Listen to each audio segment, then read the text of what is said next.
Le texte aborde le thème des guérisseurs et de leurs pratiques de magnétisme, énergie, chakras et autres corps subtils. On rencontre Bernard, un guérisseur réputé pour ses miracles, qui aide une femme nommée Émilie à soigner un angiome sur la tête de sa petite fille. Malgré les recommandations médicales d'opération, Émilie décide de faire confiance à Bernard et constate une nette amélioration de l'angiome au fil des semaines, grâce à ses séances de guérison. Les guérisseurs reçoivent de nombreux patients chaque jour, prêts à attendre des heures pour être traités, sans restriction de prix. Certains patients croient en leur pouvoir curatif, tandis que d'autres restent sceptiques. La pratique des guérisseurs continue d'attirer ceux en quête de soulagement et de mieux-être, malgré les avancées de la médecine moderne. Devenir guérisseur n'est pas une démarche banale, cela nécessite à la fois des capacités physiques et morales. Une grande rigueur vis-à-vis des personnes est essentielle. Pour tenir ses promesses de soulager la douleur des gens, même si les résultats ne sont pas garantis pour tout le monde. Le parcours d'un guérisseur implique des entraînements, la confiance en ses capacités, et surtout apporter du bonheur aux gens. Bernard, un guérisseur, aide à soulager certaines douleurs tout en respectant une éthique professionnelle, sans prétendre guérir des maladies graves. Son approche est reconnue et appréciée par le docteur Gagné, qui l'envoie parfois des patients.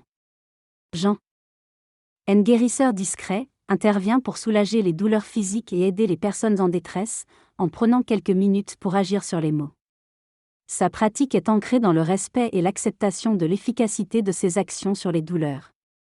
Un silence particulier s'installe alors que Jean et Andy, pratiquant du rituel, utilisent des prières catholiques secrètes pour guérir divers maux. Ils ne demandent aucune rémunération et agissent par amour. Les guérisseurs interviennent notamment sur des brûlures, des eczémas et des dépressions en utilisant un toucher thérapeutique. Ils croient en une guidance mystérieuse et se basent sur des vibrations pour soulager les gens. Bernard, guidé par des sensations physiologiques, soulage la douleur de ses patients en agissant sur des points vibratoires essentiels.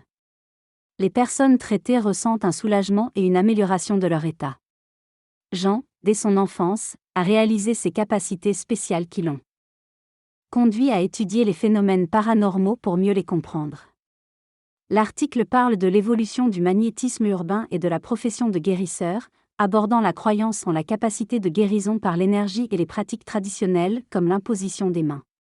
Des citadins se forment au magnétisme, désireux d'améliorer leur bien-être et celui de leur entourage. Certains envisagent même d'ouvrir un cabinet pour en vivre. Le formateur insiste sur la nécessité d'être payé pour être pris au sérieux en tant que professionnel. Le magnétisme est présenté comme une énergie circulant en chacun de nous, utilisée pour aider autrui. Enfin, on voit une séance de magnétisme sur une personne provoquant l'émergence d'émotions refoulées. Gasol a annoncé le nettoyage des côtes, en mettant en avant la médecine énergétique. Il explique que lors du processus de nettoyage, il faut se débarrasser des éléments perturbateurs.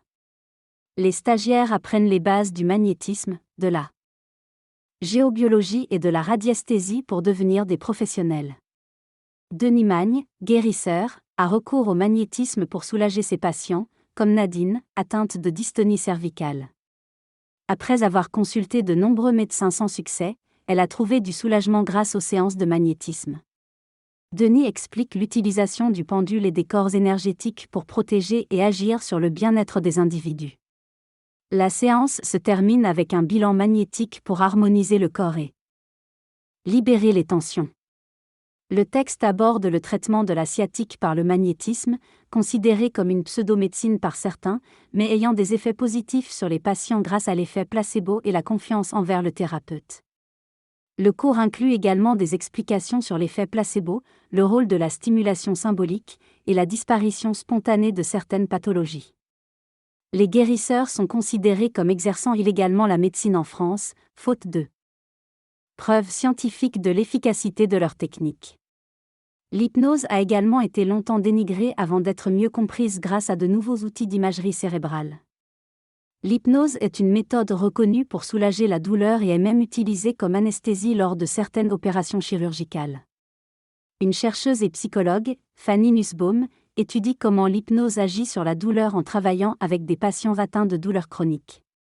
Lors d'une expérience, une patiente sous hypnose dans un IRM a vu sa sensation de douleur diminuer progressivement. L'hypnose est validée par la communauté scientifique, bien que le magnétisme reste controversé. Il est envisagé que la suggestion soit le point commun entre l'hypnose, le magnétisme et la guérison. Les thérapeutes utilisant ces méthodes croient en l'efficacité de leur traitement, bien que certains scientifiques restent sceptiques.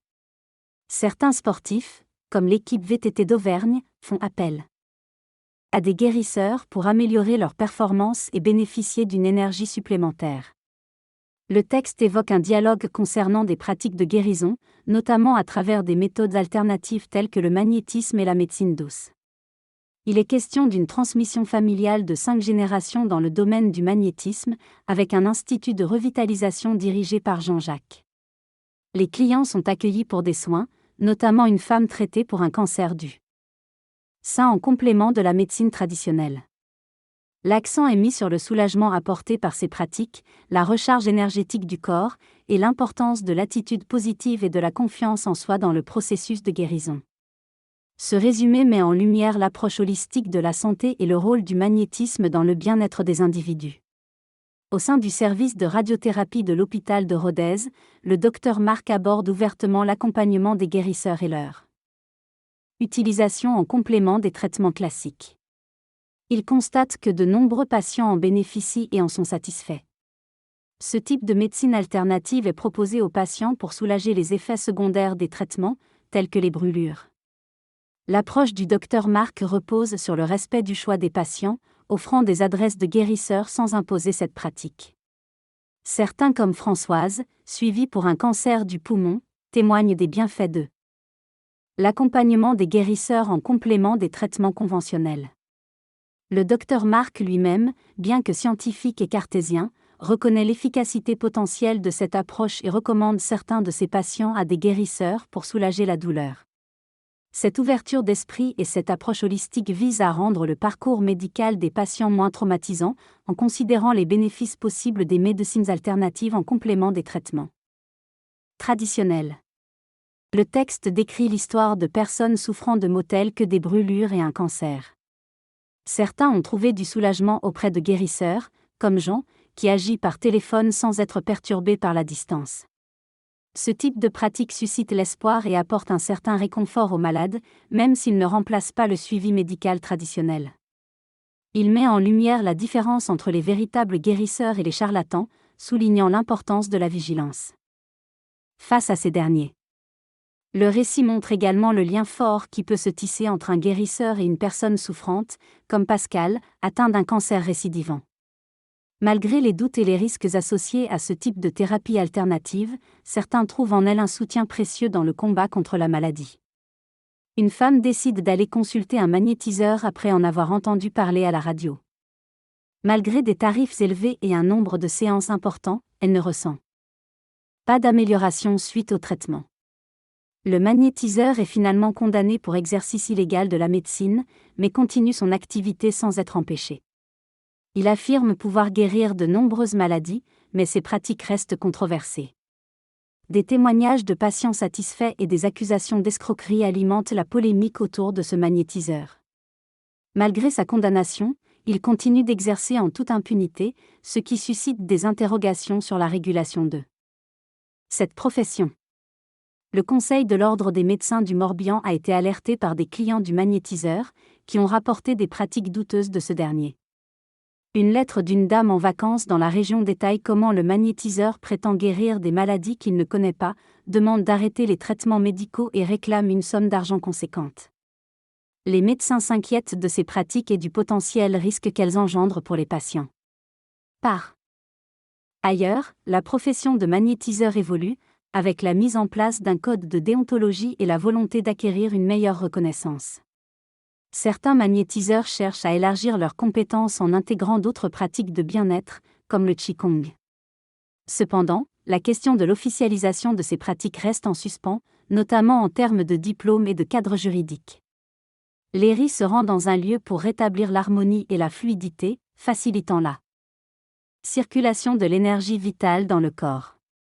Ce travail subtil d'accompagnement vise à libérer les blocages émotionnels et énergétiques.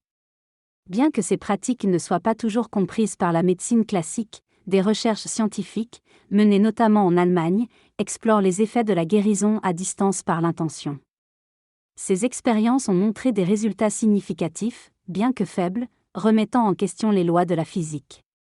Ces pratiques suscitent toutefois des débats sur leur légalité et leur réglementation, laissant planer un mystère sur les mécanismes de l'énergie et de la guérison. La communication directe est essentielle pour provoquer un changement.